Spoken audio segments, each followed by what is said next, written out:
Alex. I have an Instagram and YouTube Love Sugar Show. So thanks for joining the show. Glad to be here.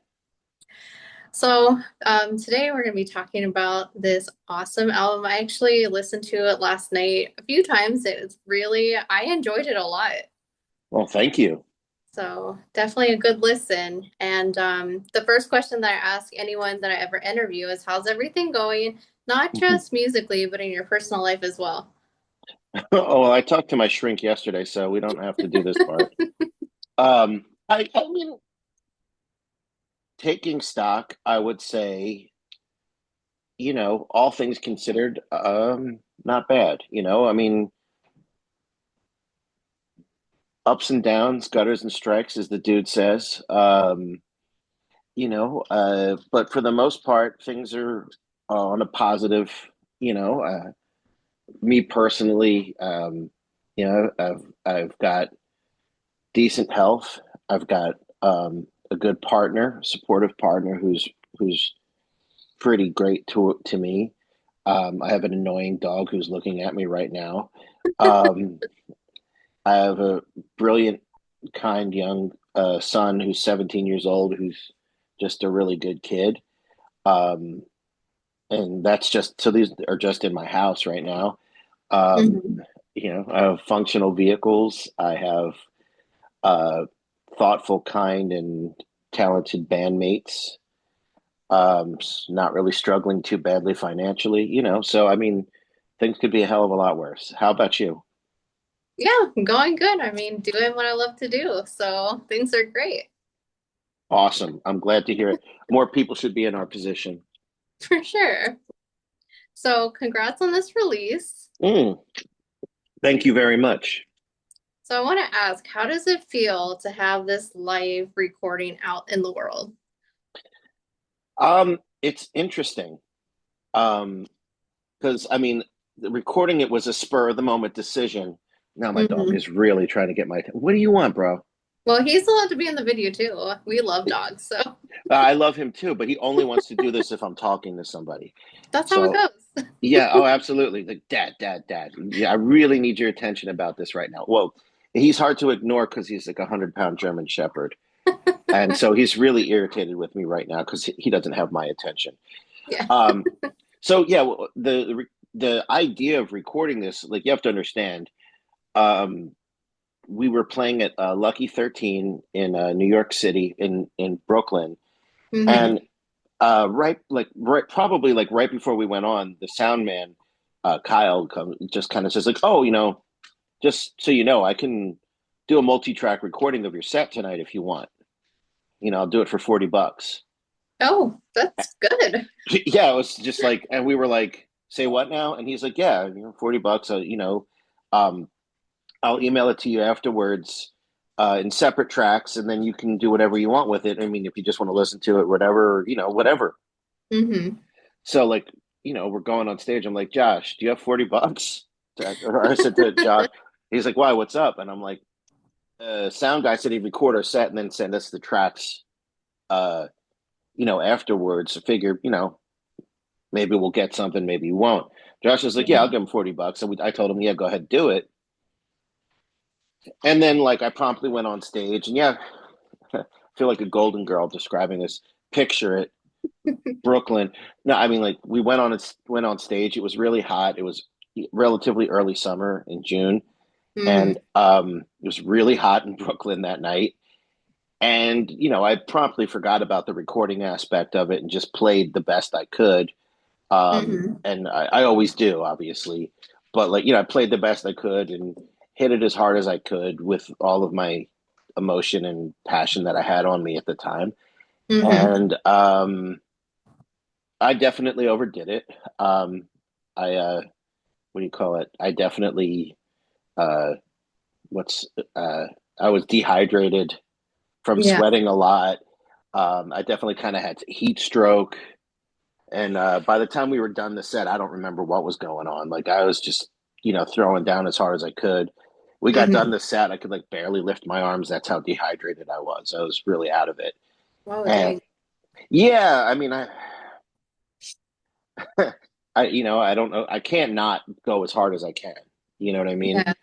So, and I'm not a young man, and I'll be honest with you, I'm not in great shape, but there's no excuse for not going as hard as you can. So, Hmm. and so I went as hard as I could, and then afterwards, maybe like the Monday or whatever it was, Monday or Tuesday, but that was on a Friday. Monday or Tuesday, the guy emailed us the tracks, and we listened to them, and I was like, the performances are pretty good. I bet if we mix this, mix it well, Hmm. this might be on a level where we could put something out. So, we went and we did a little mixing in there. There was some extra noise and stuff in there. It happens with live recordings. But Right. cleaned it up a little. We didn't change the performances. We didn't replay anything. I didn't re-sing anything. None of that kind of stuff. We just, you know, cleaned it up, fixed the Hmm. levels and things like that. And then we just kind of voted on like what songs sounded best. And I was like, I don't want to put the whole set out. Like that's like a whole record, right? I just wanted Hmm. to put out like a little something um that was current snapshot of who we were at that point. And Hmm. so that's just kind of where live, that's where we were at that moment in back in June. um and that's what that's who we were at that moment. And I think Hmm. those three songs very well demonstrate um where we were at that point. you know um it was a hard time. Like, I don't know if you read all the stuff in the bio and all that, but like, Yeah. we used to have a keyboard player, our buddy Jack, and he passed at Hmm. the end of April. And these were like among our first few shows without him. Hmm. So it was like going from figuring out, from being very confident as a four piece to being a three piece and missing a big part of our equation, our puzzle, who was, Right. very important to us and we love very much, to like, oh, Hmm. now we're a three-piece band. Um, so I mean, I'm glad people are liking it. I'm glad you like listened to it and you had a lot of enjoyment. That's the bigger thing is just like, it's dedicated. Obviously, it's dedicated to Jack's memory, Hmm. um, but it's also sort of like dedicated to. That's why we call. I mean, we called it lucky because we have each other, right? We're lucky that we still have each one of us has the other two guys to do Hmm. this with. That's why we called it that. Um, Right. so it it's a good feeling to have it out, um, and it's helping to some degree come to terms with our loss, if that makes Right. sense. Yeah. Sorry, that's not like a fun boppity boppity rock and roll interview answer to give, I guess. Oh no, it's totally fine. I mean, rock and rollers have emotions too, so it's totally. Lots of them. Yeah. So, talking about the loss, does performing these songs now feel more like emotional, or do you let the heaviness on stage kind of fuel you when you're there? Interesting question. Um, playing them as a trio, some things are different. Some like technically some things are different, right? So there are Hmm. some songs that had a pretty heavy amount of keys in them before, and now we had to like swap that to another instrument, whether it was bass or guitar. Um, and that's it made us step up our game as players, Hmm. just because we had to be more cognizant of the amount of, like, there's only the three of us making noises now. So, Right. so there's that. But the same thing fueled me as what fuels me now as what always fueled me, which is I love playing music with my buddies. Um, Hmm. so yeah, it's significant sometimes, and uh, it's powerful, the feeling of loss that we have without Jack. Yeah. But by the same token, I also know that he would absolutely be proud of us continuing to play and still Hmm. doing it. So in a way, it's like everything is kind of for him, but it's also everything is for us too. Hmm. that's kind of always been the motivation to play the music that we love with Right. the other people that we care about. Um, it's the silliest old state. Every band says the same shit, but we always say it's like it's like a family, it's a brotherhood. These are Hmm. like this is your chosen family, right? Like we choose to spend all this time together, or Hmm. ride around in a van and sit in a stinky room for several hours. I mean, it's just a fact. We choose to do this. Yeah. And I sure would. I mean, no one's making any money, no one's getting rich, so it's not for the bucks. It's not for the clout, because if clout came from this, boy, clout must suck, because it's not all it's what I mean, like being Yeah. uncomfortable and sweaty and schlepping heavy things around. It's for the birds.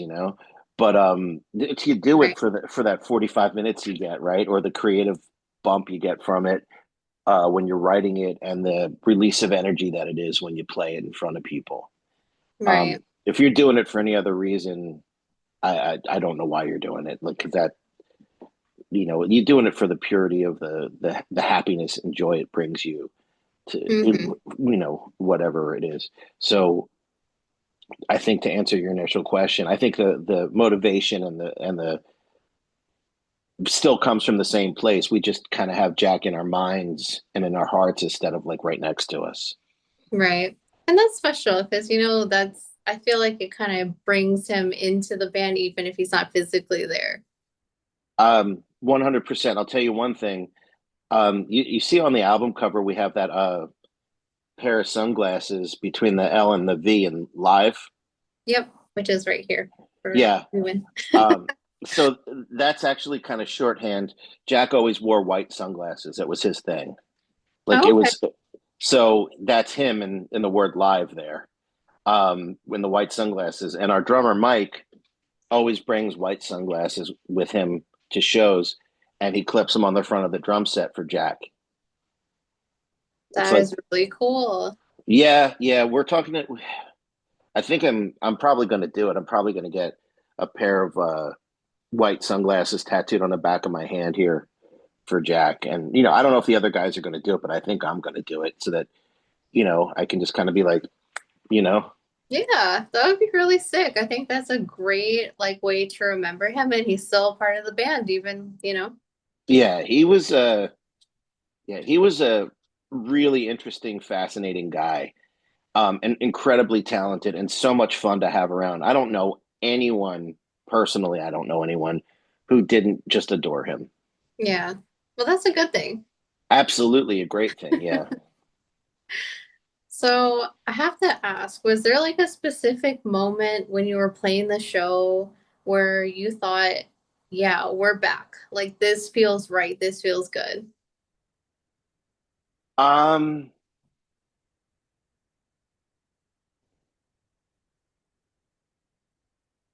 no, I mean, honestly, I was so caught up in being uh having heat stroke, um, and like, putting out there as hard as I could, as I always do.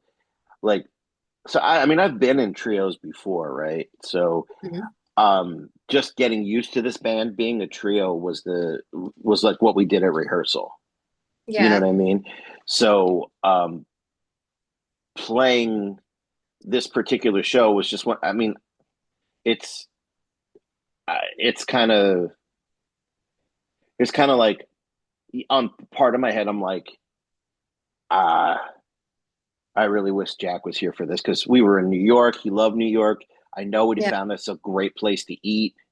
That was his like weird it wasn't an unspoken skill, but it was just this bizarre ability he had to Yeah. find a good restaurant no matter where we were. That's amazing. I love food, so Yeah, same.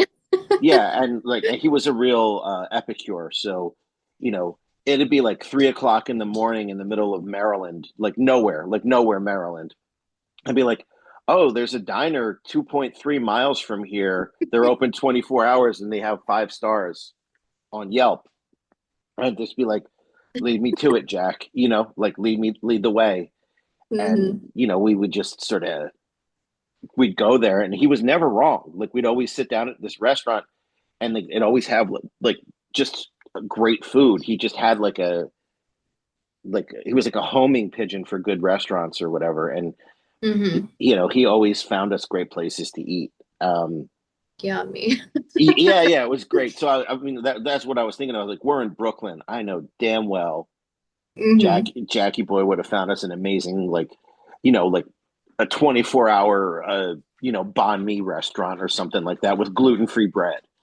Something, you know what I mean? Like he was just like that. He would have found that. Yeah. But as we were playing it, I was just remember thinking, I'm like, vibe check. We're, we're in Brooklyn. We're playing in front of people. It's a Friday night. I'm with my boys. My girlfriend runs our merch, and the other boys call her band mom because um, well, she does. She's like she's very, she takes care of the details and stuff a lot of times for us. Like, she sets Mm-hmm. up the merch. She runs the credit card machine for the merchandise, for all of our t-shirts and stuff like that. Um, That's awesome. yeah, she's awesome. Like she does a lot for us. She helps. Like she tells us like, we're running low on extra larges or whatever in shirts and stuff like that. You know, Mm-hmm. um, and I was just, all I could think of was like, I got my girl with me. I got my boys here. We're doing this. We're playing rock and roll. Like this is all good things. Um, I knew we'd be okay. You know what I Yeah. mean? Like I knew we'd be okay. I wasn't sure how people would take us as a trio, because it's different than it was. But I also, this sounds callous, but I didn't care because it's still us. Right. You know, um, if people were like, well, they were cool when they had the keyboard player, but now they kind of suck. Well, I guess you weren't really listening because it's the same guys minus one sound. Yeah. Um, yeah. So, I mean, that not to like diminish Jack's importance in the band, but it's still the same songs. It's just they're missing an element, you know, Right. and there's one less guy. But yeah, we um I knew we were okay. Like as soon as we started playing, I knew we'd be fine. And Mm-hmm. it was just one of those like I'd like to say it was just a pretty good show for us Mm-hmm. that we were lucky enough to get recorded. Like the opportunity was there for it to be recorded, Mm-hmm. and we recorded it. And when we picked through it, I was like, kind of crushing, dudes. We're kind of, listen back, I was like, damn, I guess we were pretty freaking on top of it that night. Mm-hmm. Because I don't remember. I was busy having heat stroke. I don't remember too damn much of exactly what happened, other than I knew we executed.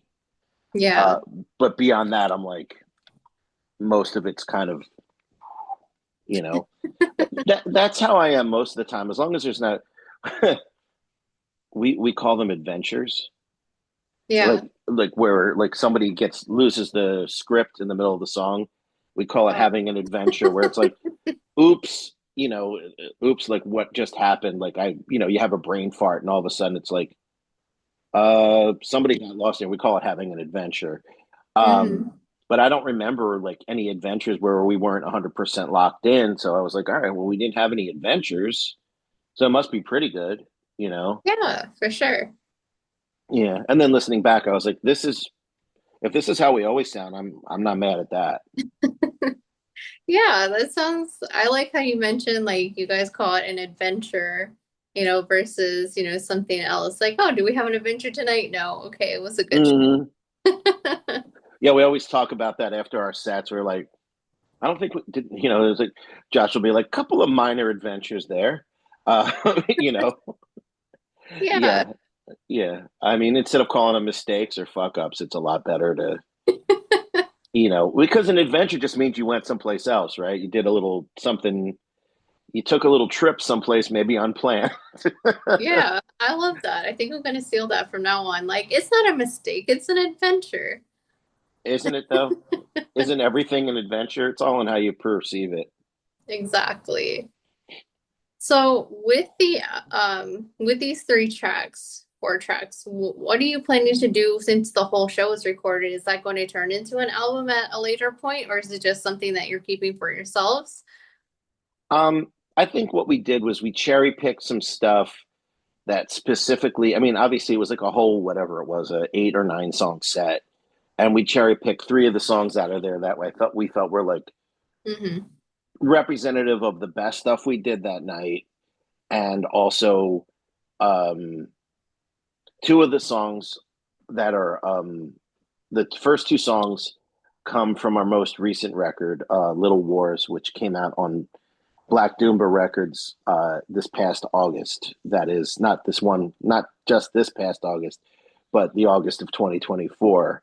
So the Hmm. first two songs come from that record, and the last song comes from our first record, Magnasonic, which came out in 2019 on Salt of the Earth Records, Hmm. which is actually the first record's out of print right now.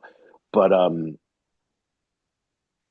so we I was kind of cognizant of like, all right, two from the most recent, so that we're still sort of talking about the most recent thing that we have, and then Right. one from one before that, so that we're also, like that was the first thing that we did. So like idea of giving a little bit of the older flavor plus the newer flavor. So the other songs, I mean, I think there were other candidates that could have been on the album. Um, me personally, I wanted to do like just like a jam section. There's this like one of the songs I thought, the rest of it, the main part of it, the meat of the song is pretty good, but there was a part where like I really enjoy that part where it's on the song Highway Dawn, which is off of the last record, Little Wars. And there's this Hmm. like long jammy section at the end where like, I'm doing my best John Coltrane impression on guitar, and the other guys are like flying around. Like it's just there's a lot of business going on there. And Hmm. I thought the jam was really exceptional. I didn't really care about getting the rest of the song on there, but I was like, oh, why don't we fade in the jam and then fade it out, you know? And the other guys was like, is anyone going to understand what the hell that's for? And I'm like, my thing was like, does it matter? Like I just think Hmm. it's cool, and it reminds me of like some of the live records I got when I was like a younger, when I was a kid. Hmm. Like it just reminded me of like some like live Hendrix records and stuff like that, where they just sort of fade in part of a song and then fade it out. But I got Hmm. outvoted on that one, so um, that didn't wind up on there. And then, like I said, there were a couple other songs. I mean, I thought the whole set was good, but Yeah. this was most representative. So I don't mean I don't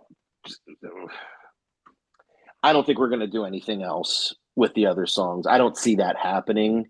Hmm. Um, you know, I mean, I guess if there was some kind of demand for like the entire set, we might, I don't see that happening. I don't say like, oh man, I really want to know what the other 6 songs sounded like that night. I don't feel like Hmm. that's probably going to happen. If someone really wanted to hear it, I suppose, and enough people asked for it, we'd probably put it out. But as it stands now, like it's, just I think it stands as those 3 things. 3 songs stand very well as as a document of where we were that night. Cool. Well, time to start a poll to get the rest of the right. Right, right.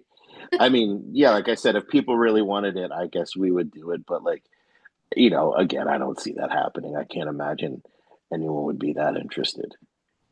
So for the show, what's one thing that stuck out to you? Besides, Um, I know there's some of it that's kind of like in the clouds because of your heat stroke, but what's one thing that you do remember that kind of just stuck out? um, I mean, for me, we're in Philadelphia, okay? So like that's where the band is, like our home base is in Philly, right? Hmm. So going to Brooklyn, being in New York, I get to see some friends that I don't get to see except for when I'm in Brooklyn in New York. I mean, obviously like, we can see each other other times, but um it makes the most sense to see each other, if I'm there or if they come here, you know what I mean? Hmm. Um So we got to see some friends who live in Brooklyn, and that was, that stands out to me that I got to hang out with, some friends that I don't get to see that often. Hmm. And so that time is precious that you get to see these folks. And then you're at a show, so you get to be like, okay, well, this is how we sound right now. Like, what do you think? That kind of thing. Right. Um, so that definitely stood out for me personally. It was a Friday night, and we were in Brooklyn, and it's like, at the risk of sounding like a hick or something like that, there's a certain electricity to being in New York, Yeah. you know, and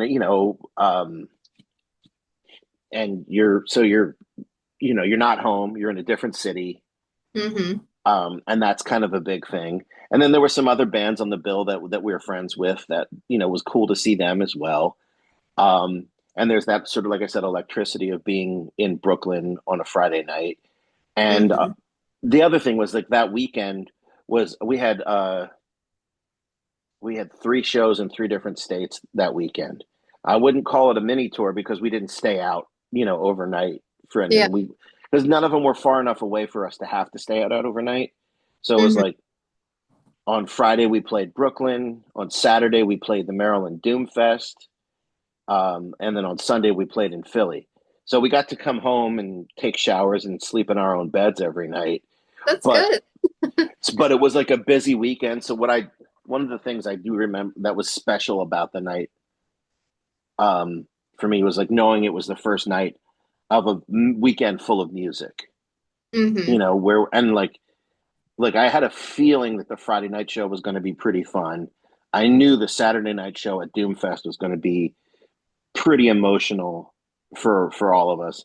And then the Yeah. Sunday one in Philly was like, this is going to be simple because we're home. Like, we don't have a big drive after this. We can just go in and play the show, and it's, after like 2 days of back and forthing and all that stuff, having an easy one at home is, it's nice. Sure. Um, because, like, even on tour, you usually don't have to do that much. You don't have to drive that much. Like, you have a full day of driving, and then, you know, there's something about having to come home after every show Hmm. that makes it more tiring. Like, usually, like, a tour night would be like you're staying someplace near the venue relatively. Yeah. You don't have to do, like, whatever, 3 hours before you go to sleep. Usually you can, like, you're crashing someplace within like a half hour, 20 minutes of the venue. Whereas Right. this, it's like, Friday night we had, like, whatever, 2.5 hours before we got home. Hmm. Everyone gets dropped off, and then you get home, then you get a shower, and then you can go to sleep. So, like, you're finally asleep by like 4 or 5 o'clock in the morning. That's a far cry from, like, the show is over at like 1, 2, and then you're Hmm. back at the hotel or Airbnb within a half hour. You get a shower and you crawl in bed and you can snooze. It's different than, like, having to schlep so much. Hmm. Um, so that was the other thing, and, like, we knew that the Saturday was going to be a big deal show because it was Doomfest, and Right. Doomfest has always been a very important show to us, to me specifically, because that's another opportunity where I get to see people I don't get to see that often. And Right. it was also specifically special for us because Jack's first show with us was a Doomfest like 5 years Okay. ago. And that was his first one 5 years ago. The first time he gets on stage with us is at this, like, kind of important festival. Hmm. And I know he grew to love playing the festival. And Yeah. so knowing that we were going to be doing it without him was definitely had us all, leaking around the eyes a little bit, you know. So, like, we knew it was going to be a big weekend for us. We knew it was going to be emotional, you Right. know. So, um, my other memory of the night, specifically the Friday night show, was this. It just felt good to be doing what we do. Hmm. It always feels good. It's one of the most joyful things in my personal life is spending time playing music with these guys who are my brothers, my we're soul brothers. We work together on this stuff. People don't really understand how big that bond can be. Hmm. Like people are like, oh, you guys just play music together. I'm like, yeah, you spend a lot of time talking about dumb details that nobody else gives a shit about, you know? Um, Hmm. and the other thing is like, you know, for better or for worse, these are people who, on some very deep level, accept each other for what they are. Hmm. And Beautiful. yeah, it's very beautiful and it means a lot. Like I'm a pain in the ass. I'll be the first one to say it. Yeah. I mean, in case you haven't noticed, I talk a lot. I got a big ass mouth. I run my mouth. I have no shortage of opinions about things. And I'm sure I'm bothersome and annoying to them, but I feel like they accept me for who the person that I am, just as I accept them for the people that they are, and that's not that common in this world. Yeah, that's true. Things are very conditional nowadays, I think, yeah, more so now than probably ever in my experience. You for know, sure. yeah. So, and also like you get older and making friends as you're an older person, it's not that common. You don't make good buddies. You know what I mean, in your 50s. You don't like you know just become bosom buddies, because I see you at the supermarket every week or whatever. Yeah, that is very true.